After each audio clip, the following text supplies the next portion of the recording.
Hi, welcome to my channel Rohit Speaks, and in today's video, I'm going to be talking about how high salt affects your blood pressure. This is an extension to my previous video, where I talked about how you get high blood pressure and what are the causes. So I'm going to talk about in general how eating high amount of salt over a period of time develops into high blood pressure. So for that, what happens when you eat high amount of salt?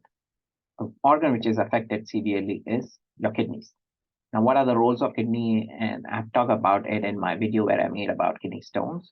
So in general or in brief, kidneys are your filtering units. So they filter your blood and takes out your from your blood, takes out your waste and any other extra fluids and pass it through your urine. And filtered blood is brought back to your heart. So now, for kidneys to filter the blood, it requires a balance of salt. Okay, so to every 3 sodium, there has to be 2 potassium, and sodium is a component of your table salt or the amount of salt you eat. Sodium is a part of it. So when there is a high amount of sodium, the balance of the salt is off, and your kidneys are not able to filter the blood that efficiently. They are able to filter it, but not to the levels it is supposed to be. So what happens is the urine is coming off is pretty much very low or less in amount, or there is some abnormal urination.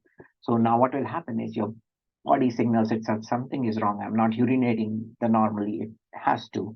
So it signals to all your organs and your tissues, oh, something is off. So I should maybe hold on to my water because there is not enough urination. So maybe I'm going in dehydrated state. So what will happen is all your organs, your tissues, your cells will try to retain their water. They will try to hold on to their water and not release it back into the blood. So as a result, what happens is your body, your cells, your organs will retain water and you get puffy.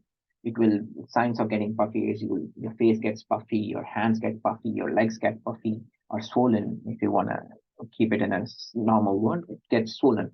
Nothing is wrong. It's just your salt has come off the balance and your kidneys are not able to filter your blood. You can bring it back to normal, just reducing the amount of salt, increasing the amount of water, because if you increase the amount of water and your salt is brought back to normal, kidneys will pass the waste through the urine. So your body, oh, okay, there is enough water, I can let go of my water and your puffiness will start coming down. Now,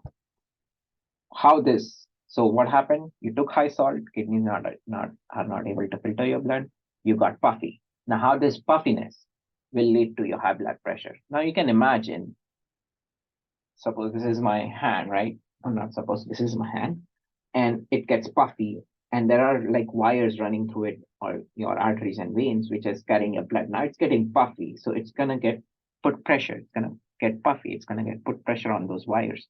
So your blood is not able to flow that rapidly it is supposed to go. So it's gonna get a little bit interrupted with its flow.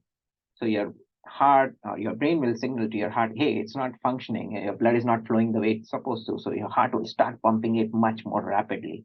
So your pressure, the flow of blood will be increased a little bit more higher than it's supposed to be. So your heart is getting under stress.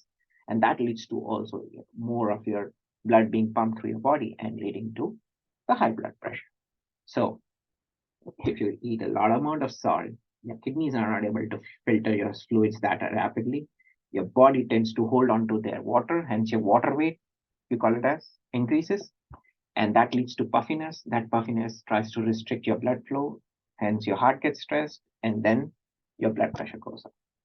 So again, this condition is reversible when you're eating a lot of high salty food.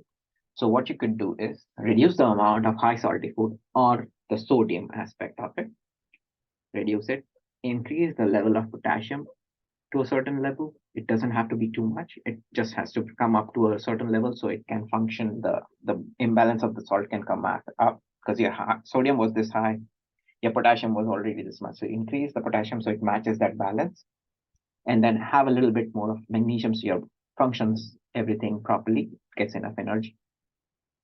So what will happen is as the balance comes back and these will start to function, you have enough water, your body will release its water it was holding, and then it will slowly come back to normal. And over a period of time, your blood pressure will also come back to normal. It is not it is not being said that when you have blood pressure, you have to completely remove the salt. You can eat salt, but you just have to reduce the amount you used to consume. So assuming you used to consume a lot of salty food, fried food, a lot of every maybe a salty food every 3 meals you had, it was high in salt and everything, high in fat and everything. You can reduce that. You can bring one or two foods low salt or minimum salt. One can be normal. It doesn't have to be completely removed. Okay. Still, sodium is required. If you completely remove that and potassium goes, your body will start losing it, and then you everything will become like very like super dehydrated because your kidneys will just let go of water like that. So it's not too much of everything is not good. Too less of everything is also not good. Balance. Always remember, balance is the key. So this is hopefully in this video you would have understood that how high salt leads to high blood pressure. In short, what happens? I'll tell you again. High salt, kidneys not functioning, body retains water, you get puffy, puffy obstructs blood flow, heart gets stressed and leads to blood pressure. So it's technically won't if this is the only reason causing your high blood pressure. Everything is normal in your body. There is no mutations. There is no heart issues, no heart defects or anything. It's just because of the high salt your blood pressure has increased. It can come back to it's easily reversible. No worries there. Okay. So hopefully you understood the reason why they tell you to decrease your salt when you have high blood pressure. So, and with this, I'll end my video here and I'll see you on the next one with another interesting topic about biology. See you in the next one. Bye.